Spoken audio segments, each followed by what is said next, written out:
A new report from Oxfam International lists what it calls climate change hotspots in the southeast U.S., areas vulnerable to climate-related hazards. The report looks at 13 southeastern states and their ability to cope with climate change-related hazards like flooding, drought, hurricane-force winds, and rises in sea levels. David Waskow is Climate Change Program Director for Oxfam America. David, thanks for coming in. It's good to see you again.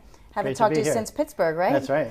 So tell me about this report. It's called Exposed Social Vulnerability and Climate Change in the U.S. Southeast. So you're talking about combining these climate change hazards like hurricane force winds and sea level rises with these social vulnerability criteria? How does that work? That's right. And this report really is unprecedented in showing the ways in which, although as we know, climate change is going to affect everyone, it's not going to affect everyone equally. And what this report demonstrates is that for some communities and groups, the impacts of climate change are going to be even more severe. So low-income people, those who are poorer, those who are older, senior citizens, women in many cases, and also minority groups are going to face the greatest impact from climate change. So these geographical areas that you're pinpointing, are they must be very small, not to just say this part of the U.S. is more susceptible to droughts or hurricanes. It's really about this tiny area, which is a more high-income area, can be affected differently from the next county. Well, that's right. We looked at county-level data and did an overlay of climate impacts, physical impacts from hurricane-force winds, for example, or flood hazards, drought, overlaid all of that onto demographic characteristics of income, race, gender, etc. Right. And what we see is that there are hotspots, that you can really identify particular areas where not only might you have the physical impacts from climate change, but you're also going to have people who are extremely vulnerable and need the resources to be able to deal with the impacts. And I'll just give you a quick example of some of the... You can look at the map here. Here's some of the areas that you guys are talking about, but go ahead. That's right. And this shows what have been identified as the most socially vulnerable areas. And this relies on data that's been compiled over years by researchers at the University of South Carolina that analyzes the ways in which people, particular communities and groups, have been affected by a whole variety of hazards and weather events. All right, so who's going to get it? Well, what we see is that there are communities that surprisingly you might think are going to be the most deeply affected, coastal communities in some places, for example, who actually have resources to be able to cope. So because recovery from this is part of the equation. It's not just who... It's preparation and recovery. And recovery. That's right. And so Hilton Head, South Carolina, for example, may stand in the path of hurricanes, does stand in the path of hurricanes, but it also has resources that make it more likely to be able to prepare for and recover from these events. An inland community in South Carolina, and we saw there are instances of this, and perhaps the map that you had up shows this as well.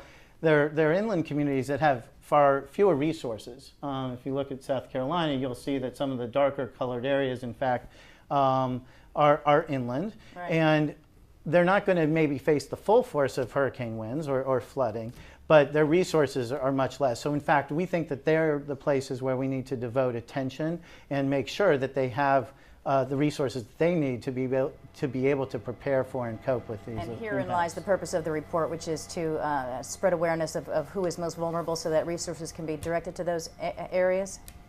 That's right, and you know, much of our work stemmed from work we've been doing since Hurricane Katrina, working with communities in Louisiana and Mississippi to recover from that event. And we saw that it was really important to think about how would these climate change impacts intersect with some of the social characteristics, the demographics that I've been talking about for the future, so that we know where to put our resources. And these maps, in fact, show us where we need to devote the greatest resources. So in whose hands do you want this report to go, or where does this go next? Well, I think this is for policymakers everywhere. It's for organizations like ours, of course, but also for state-level policymakers and federal policymakers. And what we think is critical is that we not only reduce greenhouse gas emissions dramatically, but we also take action to help communities prepare for and be able to cope with these climate impacts. And we need to prioritize those communities that have been identified in this kind of mapping, so that when federal legislation and state policies are crafted, they actually can put the resources where they're needed most. Okay, some important information there. While we have you here, I just want to get your take, David, on this sort of growing pessimism now that's that's happening about the Copenhagen talks. Now, there's not going to be a solid legally binding agreement that comes out of it. No big surprise to you?